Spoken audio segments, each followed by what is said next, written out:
Oui, merci Séverine, merci Madame Pouche d'être ici présente. Donc, comme l'a dit Séverine, elle l'a bien introduit, je suis représentant titulaire pour le compte pour les employeurs sous l'étiquette MEDEF au sein de la CARSAT dans le comité technique régional donc numéro 1. Alors, à connaître toutes les missions de ce comité technique régional, il y aurait déjà, on a eu toute une journée de formation, donc ça serait vraiment très long à tout préciser. Toutefois, mon rôle en tant qu'également représentant de l'AREA Normandie est de faire le lien entre les besoins en matière de santé, sécurité et de prévention au travail avec la CARSAT et redescendre également toutes les informations de la CARSAT et les incitations notamment financières ou tout autre moyen le permettant en matière de prévention de santé, sécurité au travail auprès de l'AREA Normandie. Donc l'exercice, comme aujourd'hui, peut être réalisé sous cette forme d'un webinaire sur un domaine bien précis pour avoir des informations particulières sur des domaines en lien avec la santé et la sécurité sur la région normande. Sinon, moi, je suis responsable HSE dans une industrie agroalimentaire située à Mésidon, Vallée d'Auge, Stefano Toselli pour ceux qui peuvent connaître. On est 250 employés et nous avons connu de plein fouet également cette crise sanitaire que tout le monde a connue, dans un premier temps d'un point de vue sanitaire, mais aussi d'un point de vue social et économique. D'où notre sujet d'aujourd'hui, puisqu'il parle également de la conjoncture sur les deux. Voilà, de manière succincte, ma présentation.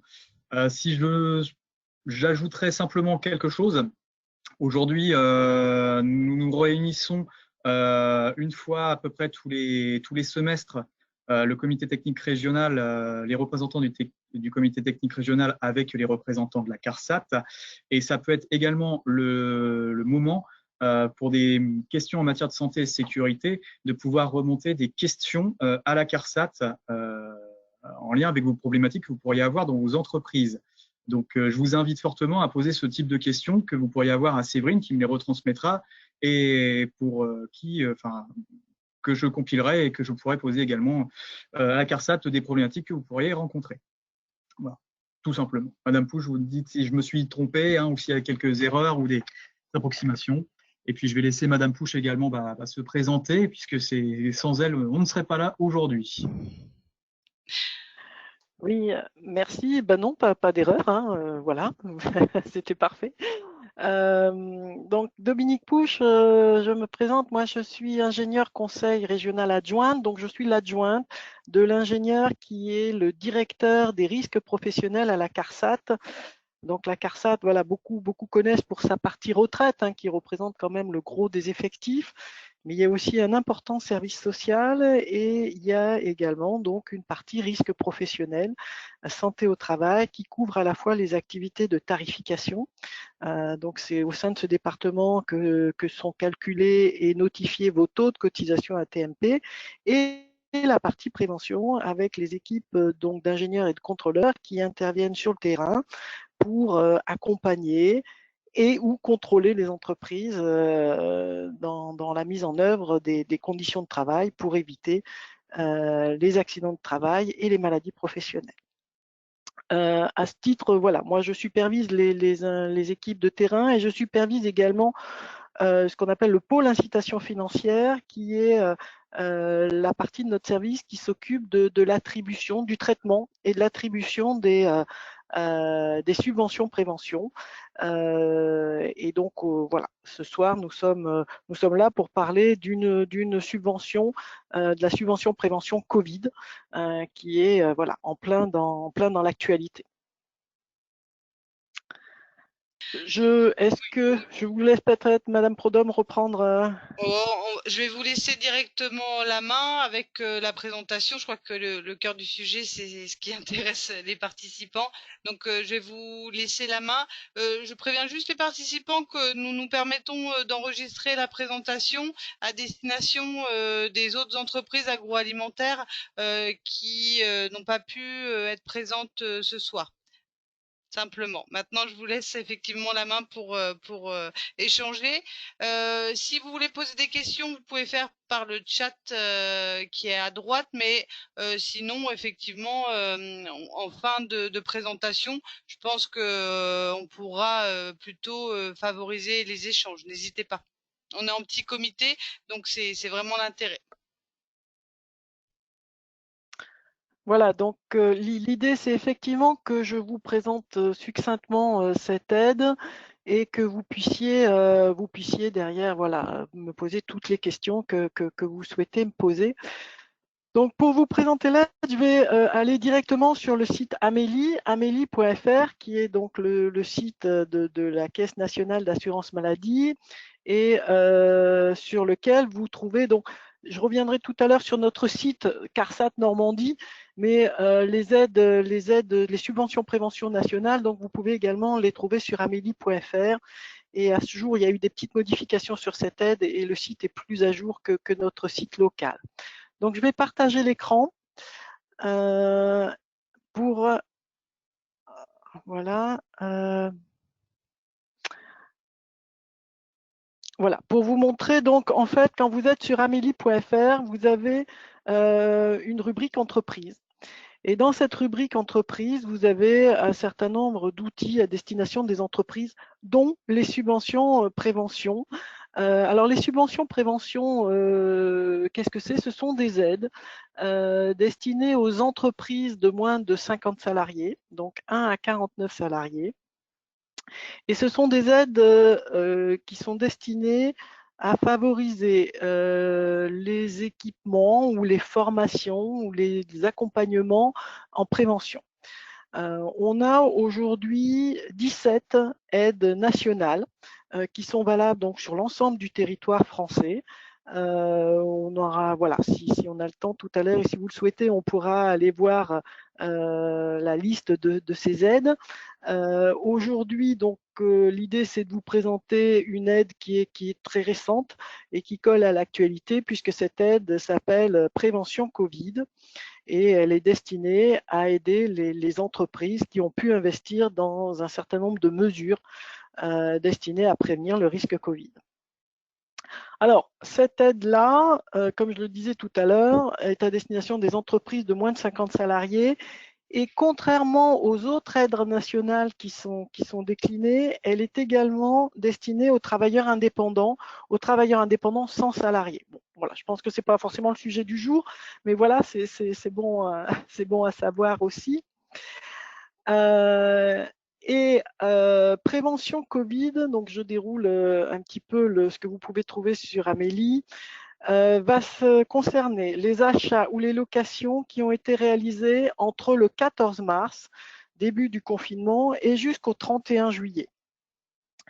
La subvention va correspondre à 50% du montant de l'investissement hors taxe dans une limite de 50 000 euros, de 5 000 euros.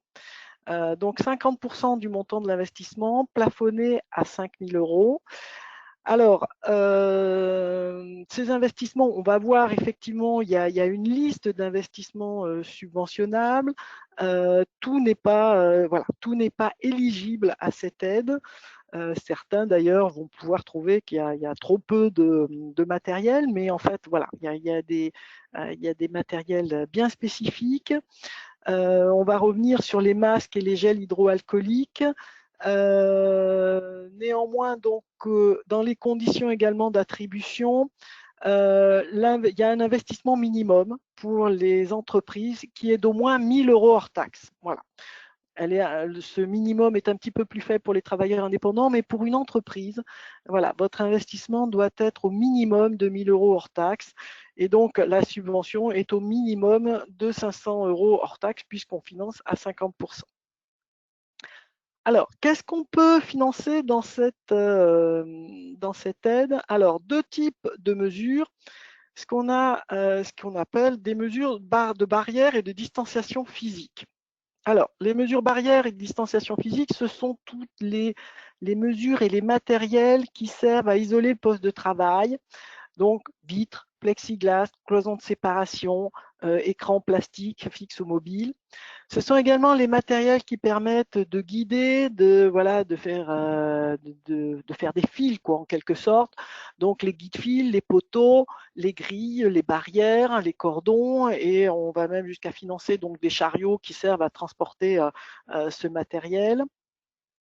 C'est également, et ça peut emmener un peu plus loin en termes d'investissement, ce sont également des locaux additionnels ou temporaires pour respecter les distances. Par exemple, vous avez besoin de locaux supplémentaires pour les vestiaires parce que voilà, vous ne pouvez pas accueillir l'ensemble du personnel en même temps dans les vestiaires.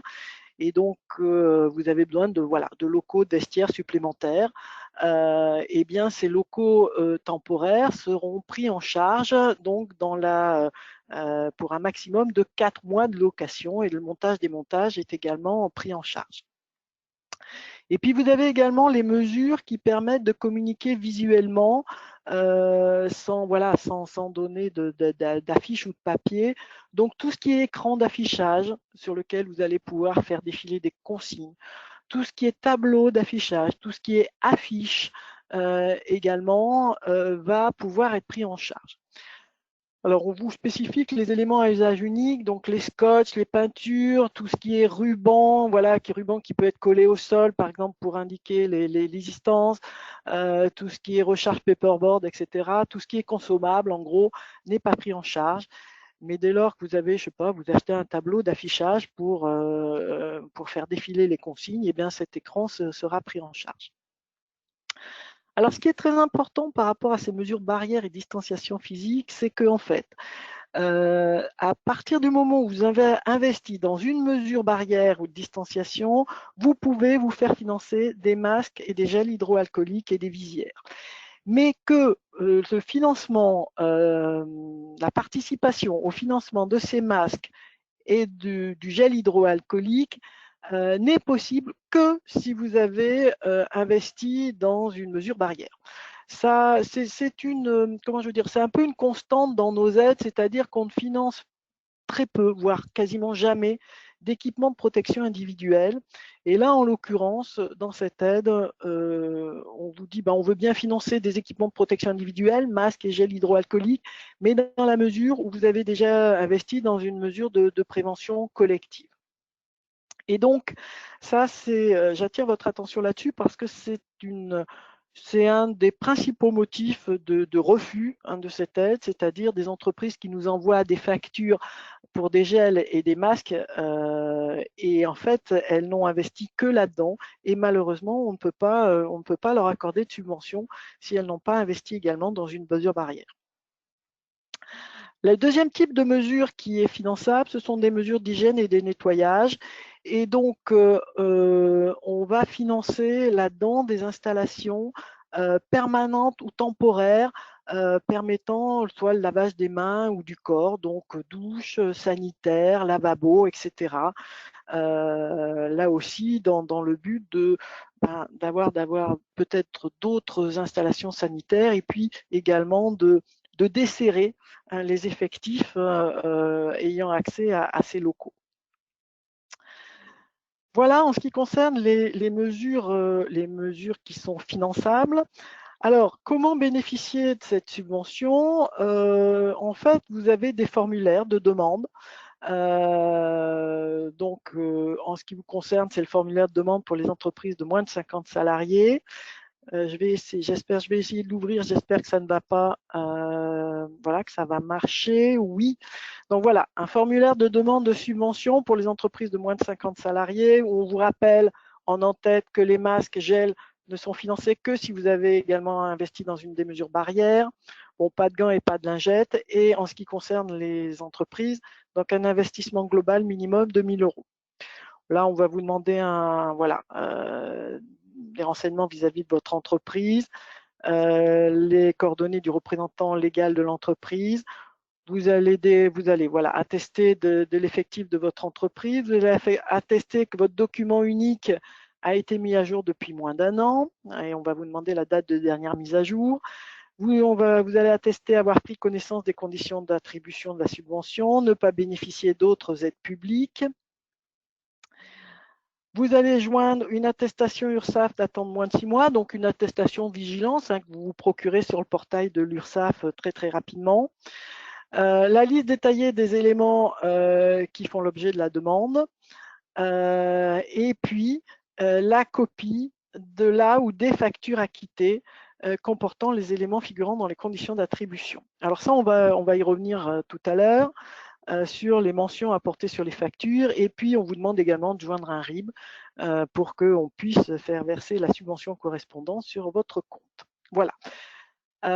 Et si vous avez plusieurs établissements pour lesquels vous voulez bénéficier de cette aide, il y a également là un tableau, par la suite un tableau correspondant à chaque établissement. Alors, ce tableau-là est très important, c'est la liste détaillée des éléments financés. C'est important, pourquoi? Parce qu'on voit bien souvent que des entreprises nous envoient alors des paquets de factures dans lesquels il faut aller repérer que dans une facture, là, il y a une petite bouteille de gel ou une dizaine de bouteilles de gel, puis dans telle autre facture, il y a un bout de plexiglas, et puis dans telle autre… Enfin, voilà. Ça peut être très laborieux pour nos services, et donc ce qu'on demande aux entreprises, c'est de nous donner là la liste détaillée des éléments qu'elles veulent voir financer. Donc vous avez, comme on l'a vu tout à l'heure, différentes rubriques, les mesures barrières et distanciation physique. Si vous avez au moins un équipement là-dedans, eh bien là vous avez le droit effectivement de demander une subvention pour votre masque, pour vos masques et pour le gel hydroalcoolique. Et puis vous avez en dessous éventuellement des équipements et des installations d'hygiène. Alors ça peut être un peu laborieux, un nom du fournisseur, date de facture, numéro de facture, date de règlement, etc. Mais ça permet derrière un traitement beaucoup plus rapide de votre demande, parce que sinon ça peut être assez, comme je le disais, assez laborieux pour nos équipes. Et là, si vous avez donc plusieurs établissements de votre entreprise pour lesquels vous demandez une subvention, voilà, vous pouvez remplir également ce tableau-là. Bon, en général, on conseille de faire une demande par établissement, c'est beaucoup plus simple. Donc, je reviens sur le mode opératoire pour bénéficier de la subvention. Donc, remplir le formulaire, adresser, alors de préférence par mail, oui, de préférence par mail, parce que voilà, c'est toujours aussi plus rapide pour nos services. On a encore, voilà, nos effectifs sont encore en partie en télétravail, et donc elles ont accès à leur mail. Et donc, voilà, quand vous envoyez par mail, ça va beaucoup plus vite. Je vous montrerai tout à l'heure les adresses mail.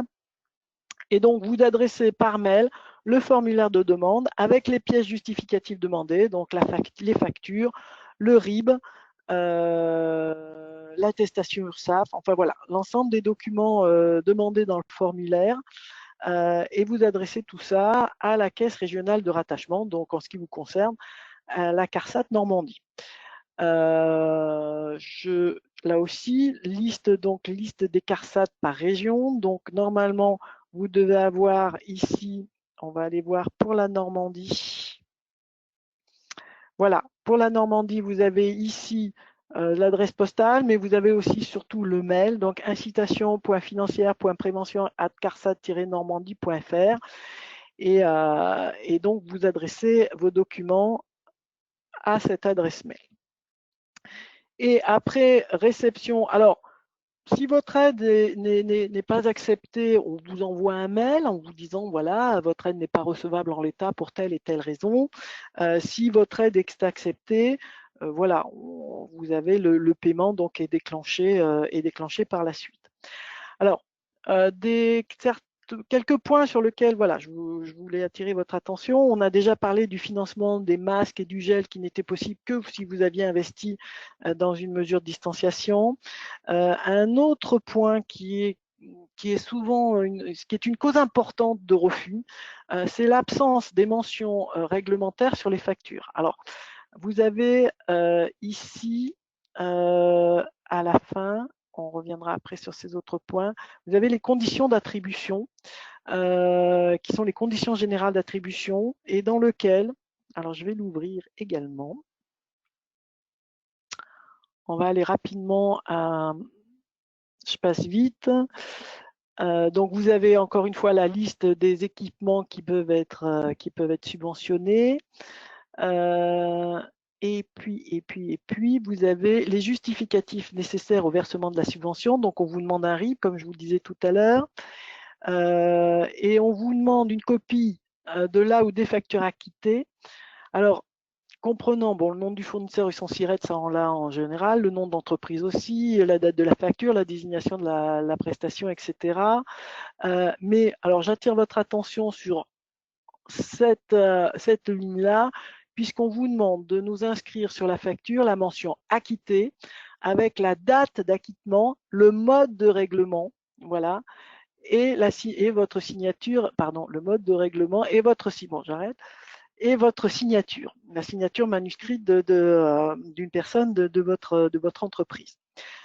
Alors, ça peut paraître encore une fois assez tatillon. On en a rediscuté avec l'agence comptable en leur disant, ben oui, mais vous savez, souvent il nous manque une mention, etc.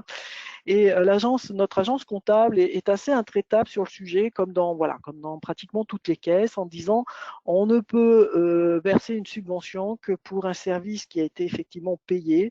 Et nous, si l'entreprise n'atteste pas avoir acquitté la facture en indiquant la date et le mode de règlement, eh bien, on ne peut pas déclencher le paiement. Alors j'insiste là-dessus parce que ça aussi, c'est une cause de refus extrêmement fréquente. On a des factures sur lesquelles il n'y a aucune mention et du coup, voilà, votre demande sera, vous allez recevoir un mail comme quoi votre demande n'est pas recevable en l'état et qu'on vous demande de bien envoyer l'intégralité des documents avec les bonnes mentions sur la facture. Alors, ça peut être, je sais que c'est souvent un irritant pour les entreprises parce que nous disent, bah oui, si je vous envoie la facture, c'est que je l'ai payé. Oui, mais encore une fois, on a une agence comptable avec des procédures très, très pointilleuses qui a quand même régulièrement des audits et qui doit pouvoir montrer que voilà, elle paye des prestations effectivement réalisées et effectivement réglées. Donc voilà, ça c'est un point très très important. Voilà. Autre cause également qui peut induire un refus, c'est quand l'investissement minimum n'est pas de 1 000 €. Alors ça aussi, sur des petites entreprises, ça peut être un irritant parce qu'elles vont arriver à 990 €. Et là aussi, pour 20 €, on ne pourra pas passer auprès de l'agent comptable qui nous dit les conditions générales sont ce qu'elles sont. Et il est marqué que c'est un investissement de 1 000 € minimum. Et donc 990, c'est pas 1 000. Voilà ce que je pouvais dire sur les points très importants à vérifier quand vous envoyez votre demande.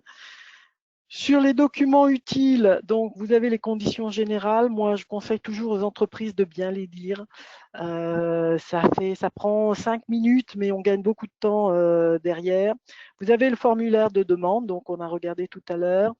Vous avez la liste et les coordonnées des caisses régionales, donc vous aurez les coordonnées et notamment l'adresse mail pour la CARSAT Normandie.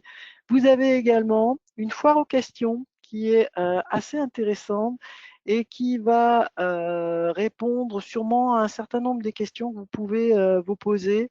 Par exemple, notamment sur les équipements qui sont finançables. Est-ce que le transport des installations temporaires est pris en charge? Oui, il est pris en charge. Est-ce que les installations de type auvent sont prises en charge? Non. Est-ce que la location des terrasses en bois, ça, on a eu beaucoup de beaucoup de demandes des restaurants? Ben non, c'est pas un local. Est-ce que les systèmes d'ouverture de pied de porte avec le pied sont pris en charge? Ben non, elles ne sont pas prises en charge, alors qu'effectivement, on pourrait penser que c'est une mesure intéressante. Voilà, donc c'est aussi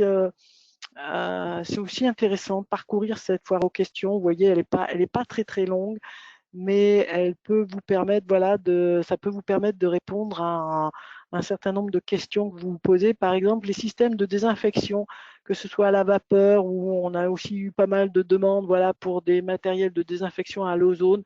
Non, ils sont pas pris en charge dans cette aide. Voilà, donc voilà aussi un document intéressant à parcourir avant de déposer son aide. Et puis vous avez là un mode opératoire qui reprend très rapidement voilà, les différentes étapes que je vous ai données. Donc vous identifiez la caisse régionale dont vous dépendez, donc ça va très vite. Vous réunissez un certain nombre d'éléments, votre RIB, votre attestation URSSAF, vous rassemblez les factures, vous vérifiez que les achats ou les locations ont bien été effectués pendant la période de validité de l'offre. Vous vérifiez si vous voulez vous faire financer des masques et du gel hydroalcoolique, vous vérifiez que vous disposez d'au moins une facture relative à un investissement pour une mesure barrière, que vous avez au minimum 1 000 € hors taxe. Vous entourez sur vos factures acquittées les éléments faisant l'objet de votre demande de subvention. Voilà, ça aussi, c'est une demande qu'on vous fait parce que c'est ce que je disais tout à l'heure, sinon c'est très très laborieux pour notre service d'aller rechercher dans les documents. On a des entreprises qui nous envoient des fois 20, 25, 30 factures et il faut aller rechercher là-dedans est-ce qu'elles veulent bien se faire financer. Et puis vous complétez le formulaire de demande. Voilà. Alors, vous serez informé rapidement du traitement de votre dossier. Alors, j'entends déjà la question, rapidement, c'est quoi? Alors, j'ai malheureusement pas de question, pas de réponse à vous apporter là-dessus. On est, comment je pourrais dire, submergé de demandes avec un temps de traitement qui malheureusement s'allonge au fil des semaines. Parce que voilà, beaucoup de demandes et beaucoup de demandes sur lesquelles il faut revenir auprès de l'entreprise pour lui demander de bien vouloir porter les mentions nécessaires sur sa facture et tout ça. Donc voilà, en fait que c'est une aide assez longue à traiter d'une part, et comme on a beaucoup de demandes d'autre part, et ben les temps de traitement peuvent être un petit peu allongés. En général, si votre demande a des problèmes, enfin si votre demande n'est pas recevable pour un point ou un autre, vous le savez, voilà, vous le savez dans les 2-3 semaines qui suivent. Mais voilà, ça reste néanmoins un traitement assez long. Voilà, je pense que j'en ai terminé avec la présentation de cette aide. Je vais essayer également d'aller vous montrer sur le site de la CARSAT où vous pouvez aller chercher les éléments. Donc CARSAT Normandie, vous avez de la même façon que pour Amélie, vous avez une rubrique entreprise. Et c'est dans cette rubrique entreprise que vous allez avoir nos aides financières. Et là, dans les aides financières, donc vous avez les subventions prévention TPE avec l'aide prévention Covid dont je viens de vous parler, dans lequel vous allez retrouver les mêmes documents que sur Amélie, sachant que voilà, je vous ai dit qu'on avait un petit problème de mise à jour de notre site là, mais bon, d'ici voilà, 24 heures, 48 heures, ça devrait être réglé. Et puis vous avez également, parce que voilà, ça peut vous intéresser également, toutes nos autres aides, subventions, prévention pour les entreprises de moins de 50 salariés, avec une subvention pour les caisses sécurisées, ça c'est peut-être moins votre domaine, mais vous avez des aides qui peuvent vous intéresser, notamment sur les aides TMS Pro Action et TMS Pro Diagnostic. Également, pourquoi pas sur l'aide filmeuse. Alors TMS Pro Action, j'en dis 2 mots. C'est une aide qui vous permet d'investir dans des matériels destinés à prévenir les troubles musculo-squelettiques, notamment port de charge. Alors c'est une aide un peu spécifique parce qu'on va vous demander d'avoir fait un diagnostic avant et que les équipements que vous voulez voir financer doivent figurer dans ce diagnostic. Si vous voulez, on détaillera un petit peu par la suite. Mais c'est une aide qui est très intéressante puisqu'elle vous permet de bénéficier jusqu'à 25 000 € d'aide, 50% de vos investissements, 25 000 € d'aide pour des matériels destinés à réduire les troubles musculo-squelettiques. Pour vous donner un petit exemple, on a pu financer 25 000 € des équipements destinés des équipements jet d'eau, de découpe jet d'eau, par exemple de pâtisserie ou de chocolat. Voilà, donc c'est une aide qui peut être, encore une fois, qui nécessite un petit peu d'investissement dans un diagnostic, mais qui est extrêmement intéressante et sur lequel on a de très bons retours parce qu'on peut financer des équipements intéressants pour prévenir les TMS. L'aide filmeuse aussi qui peut peut-être vous intéresser pour acquérir des équipements de filmage en automatique. Après, le reste, je pense que vous serez moins intéressé. Quoique vous pouvez également être intéressé par une aide Propreté Plus qui peut vous permettre d'investir également, d'avoir des aides pour investir dans des matériels de nettoyage tels que monobrosse, autolaveuse, etc. Voilà, toutes les aides sont disponibles sur notre site. Il suffit de cliquer dessus pour en savoir plus et pour savoir comment bénéficier de ces aides et à quel type de matériel elles s'adressent. Voilà, je crois que j'ai fait un tour très rapide. J'espère que je ne vous ai pas perdu. Et je suis à votre disposition pour répondre à votre question. Je vais peut-être arrêter le partage. Voilà. Merci beaucoup. Est-ce que certains d'entre vous ont des questions, des remarques, des interrogations? Ça fait beaucoup d'informations en un temps rapide, mais par rapport à vos besoins, par rapport à ce que vous avez déjà financé, est-ce que vous pensez que ça peut rentrer dans les clous? Alors je vois un petit les sites sont très fonctionnels. Alors Virginie, du coup, je ne sais pas si vous pouvez activer votre micro, si on vous entend. Pas de micro, parce que je comprends pas bien votre question. Si juste vous pouvez un petit peu la détailler. J'ai une autre question qui est arrivée par ailleurs, en fait. Alors, l'allocation d'équipements de protection Covid dans le cadre de salons professionnels est-elle éligible au dispositif? C'est vrai qu'à la rentrée, il y a beaucoup de salons qui vont arriver pro et les entreprises se posent la question de savoir si oui ou non ça peut être éligible à l'aide. Alors, Dominique, je suis désolée, il y a juste votre micro qui n'est pas activé. Oui, ça c'est toujours le piège, on oublie toujours de le réactiver. Oui, alors première chose déjà, j'attire votre attention sur la date de validité de l'offre qui en fait prend en compte des investissements ou des locations réalisés avant le 31 juillet. Donc voilà, quand vous me parlez de la rentrée de septembre, là effectivement, sauf à ce que l'aide soit prolongée, mais déjà on sera plus dans les dates. Après, écoutez, ça c'est une question qui pourra se poser le cas échéant. Si vous avez, moi, je vous incite à poser vos questions via incitation.financière.prévention@carsatnormandie.fr. Vous pouvez aussi, donc, via cette adresse email, poser des questions spécifiques sur des matériels spécifiques. Moi, j'aurais tendance à dire pourquoi pas. Après, c'est typiquement le genre de choses pour lesquelles on demandera confirmation à la Caisse nationale, puisque c'est une mesure qui n'est pas, voilà, qui est pas interne à l'entreprise, qui concerne un cas un petit peu particulier. Mais j'aurais tendance à dire pourquoi pas. Oui, si vous imaginez mettre en place des écrans plexiglas dans le cadre d'un salon pour pouvoir recevoir et dialoguer avec des visiteurs, moi j'aurais tendance à dire oui. Voilà. Mais ça peut être effectivement une réponse à préciser par la Caisse nationale. D'accord. Alors, Virginie qui pose la question, y a-t-il une subvention concernant les surcoûts liés aux prestations externes de nettoyage? Augmentation de la prestation, plus 2 heures par semaine pour assurer une désinfection quotidienne.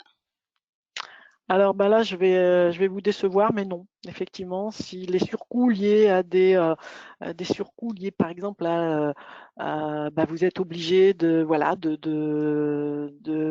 faire appel à davantage d'heures de ménage, ou même au niveau de votre production, vous avez des surcoûts parce que vous êtes obligé d'augmenter le temps parce que compte tenu des contraintes qu'on vous impose, vous ne pouvez pas aller plus vite. Non, ces surcoûts-là ne sont pas pris en charge par la subvention. Et puis, je vois une question également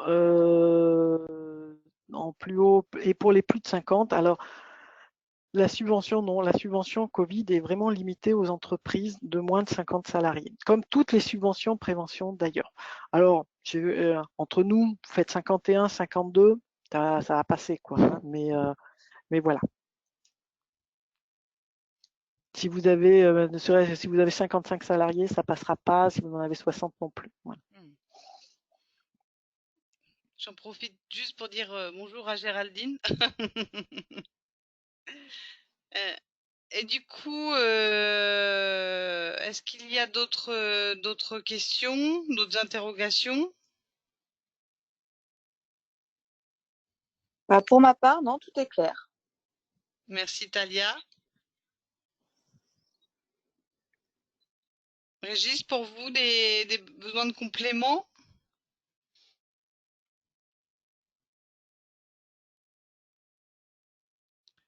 Alors, l'achat de l'EPI masque tissu pour l'usage privé des salariés peut-il être pris en charge?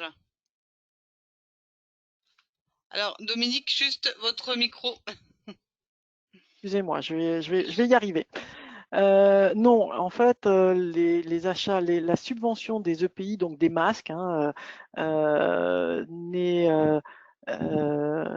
finançable que pour votre usage, interne. Voilà. Après, vous achetez, comment je veux dire, si c'est vous qui achetez, de toute façon, quelque part, c'est vous qui achetez les masques. Je dirais que je ne devrais pas dire ça, mais on ne va pas voir l'usage que vous en faites. Hein, mais si effectivement c'est, je ne peux pas vous dire. Quand une entreprise nous demande à financer 1000 masques, je ne peux pas savoir si elle en donne, à ses salariés pour son usage privé. En théorie, en tout cas, la subvention, elle n'est valable que pour l'entreprise, donc que pour un usage professionnel. Alors, y a-t-il une particularité pour les entreprises à la MSA?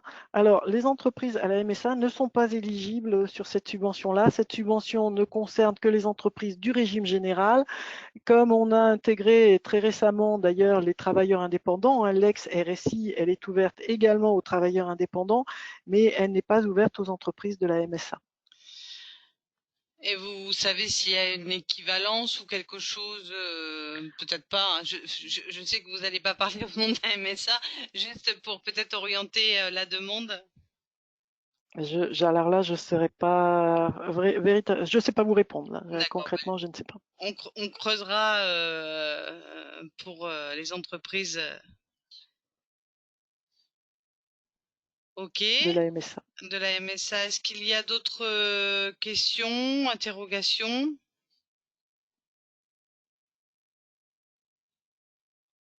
Alors c'est vrai que le site a l'air particulièrement bien détaillé, les fiches très précises, donc ça peut être pour vous derrière une bonne ressource. De toute façon, je pense que s'il y avait des questions qui nous arrivent, Madame Pouche, je pourrais les orienter vers vos services. Oui, alors vous pouvez tout à fait poser, je vous dis, vous pouvez tout à fait poser vos questions sur la boîte incitation.financière.prévention@carsat-normandie.fr. Et puis voilà, si jamais également, Madame Prudhomme, vous avez des questions, n'hésitez pas à me les relayer. Je voudrais juste, peut-être, si vous n'avez pas davantage de questions sur la subvention Covid, je voudrais juste vous rappeler, voilà, la subvention TMS Pro Action. Je ne sais pas si vous connaissez ou pas, encore une fois, c'est réservé aux entreprises de moins de 50 salariés. Dans vos métiers où on a quand même globalement pas mal de risques de TMS, c'est une subvention qui est très très intéressante. Cette subvention, elle va vous demander, elle peut financer donc des équipements destinés à prévenir les TMS. Alors tout type d'équipement, et pour le coup là, on n'est pas limité. Voilà, hein, sur le type d'équipement, on n'a pas déterminé un type d'équipement bien particulier. C'est très large. La seule condition pour pouvoir bénéficier de cette subvention, c'est d'avoir fait au préalable un diagnostic des situations de travail que vous pouvez faire soit via votre service de santé au travail, si les IPRP de votre service de santé au travail sont prêts à vous faire cette étude, soit via des consultants. Et là encore, si vous avez un petit peu de mal à trouver des consultants qui peuvent vous faire un bon diagnostic, là, on peut vous orienter sur des consultants qu'on connaît, qui font ça régulièrement pour des entreprises dans le cadre de cette demande.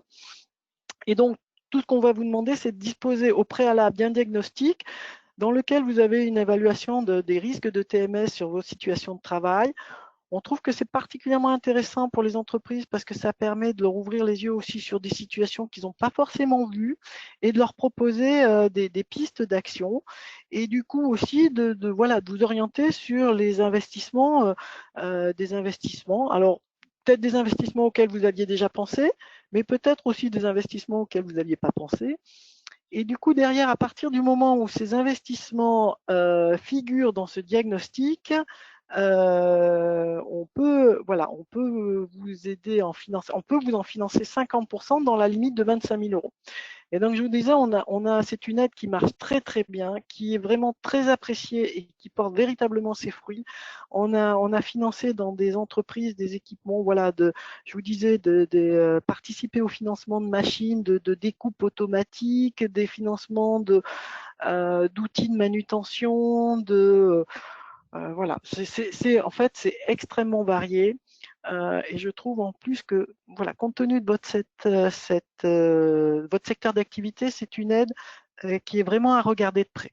Sachez que vous pouvez également vous faire financer le diagnostic si vous le faites réaliser par un consultant extérieur. Mais il faut faire le diagnostic avant de demander l'aide TMS Pro Action. Voilà, que vous le fassiez par votre service de santé au travail ou même en interne si vous avez les compétences en interne. Voilà. Mais si vous le faites faire par un consultant, vous pouvez également vous faire financer ce diagnostic. D'accord. Donc, on pourra relayer aux entreprises avec le site et sur lequel vous nous avez emmené tout à l'heure. Voilà. Donc, c'est l'aide TMS Pro Diagnostic et TMS Pro Action. Voilà, encore une fois, on la met très en avant parce que je trouve qu'elle a ces petites contraintes de faire un diagnostic avant. Mais du coup, derrière, voilà, c'est pas, voilà, vous voyez, vous avez bien vu, l'aide Covid, elle s'applique, il y a un certain type de matériel qui est financé, pas d'autres, voilà, alors que l'aide TMS Pro Action, elle est très très large, elle permet de balayer un certain nombre de matériel.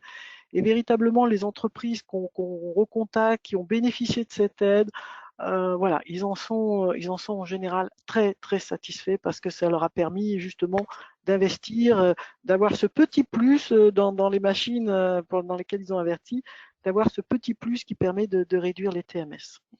Et sur le financement du diag par un cabinet conseil, par exemple, le financement, il est à 50%? Alors, sur l'aide TMS Pro Diagnostic, vous pouvez vous faire financer le diagnostic et le financement, je crois, est à 70%. D'accord. Donc, voilà, vous investissez, je sais pas, moi, 1500, 2000, 3000 euros dans une prestation de diagnostic, vous allez vous en faire, voilà, rembourser 70% et derrière, ça vous permet de bénéficier d'une aide pour des équipements. Voilà, encore une fois, c'est une aide. Et si encore une fois, nous, on connaît des cabinets qui font ça très bien, qui nous font des beaux diagnostics, qui servent à la fois de justifier l'investissement, mais qui, je pense aussi, sont un réel plus pour l'entreprise parce que ça peut alerter l'entreprise aussi sur des organisations du travail qui sont à modifier sans forcément d'investissement. Voilà, donc je trouve que c'est intéressant au-delà même de la possibilité derrière d'avoir une subvention pour un équipement. Alors j'ai une question, si on entre dans un plan TMS, doit-on en plus faire le diag? Alors est-ce que là je comprends pas, c'est une question de Monsieur Loutelier, je comprends pas forcément, je comprends pas votre question. Je sais pas si vous pouvez préciser. Ah, on ne vous entend pas, on ne vous entend pas du tout en fait. Pourtant le micro est activé.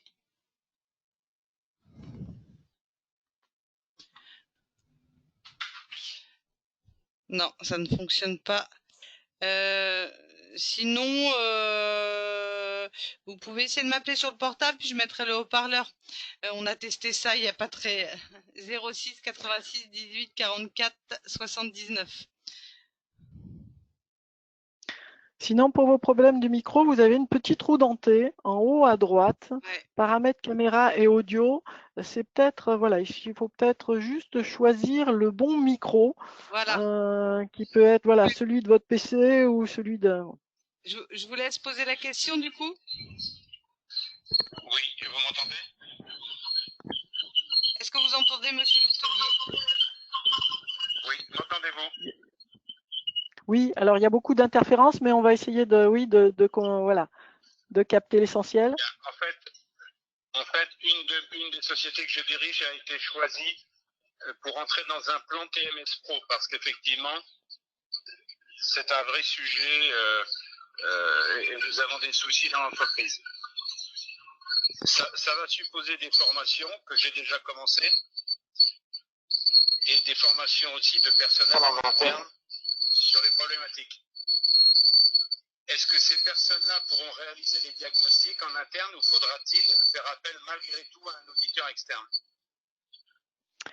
Merci. Alors, si vos personnes sont formées, hein, puisque vous allez effectivement dans le cadre de TMS Pro, on vous demande d'avoir des personnes référentes en interne, de former. Si vos personnes sont formées, elles peuvent tout à fait réaliser les diagnostics. Hein. Et je vois alors je ne sais pas quelle formation elles vont faire, mais dans le cadre de certaines formations de personnes ressources, l'étude d'une situation de travail fait partie justement de la formation. Donc oui, normalement, oui, elles sont en capacité derrière de faire le diagnostic et de fournir un diagnostic qui peut derrière déclencher une aide pour l'investissement. Ce diagnostic, c'est très rare hein, qu'on ait des diagnostics en interne, mais voilà, c'est une possibilité. Sur TMS Proaction, vous pouvez tout à fait faire le diagnostic par une personne en interne, pour peu que cette personne ait les compétences. Et en l'occurrence, si elle suit une formation devenir personne ressource, elle doit avoir les compétences pour faire cette évaluation. Très bien, merci. Alors, je ne vois pas d'autres questions. Si on a fait le tour du sujet, je tiens d'abord à vous remercier Dominique et Alexandre pour l'intervention du jour et puis surtout effectivement rappeler aux entreprises que le lien il est important. Donc on essaiera peut-être Alexandre de faire des petites communications régulièrement auprès des entreprises pour rappeler que vous êtes un interlocuteur pour faire le lien avec la CARSAT. Et puis comme Madame Pouche le rappelait tout à l'heure, il ne faut pas hésiter à poser des questions, on s'en fera l'intermédiaire très très régulièrement. Écoutez, en tout cas, très belle soirée ensoleillée à tous. Et Merci. puis au Merci. plaisir de vous revoir très prochainement.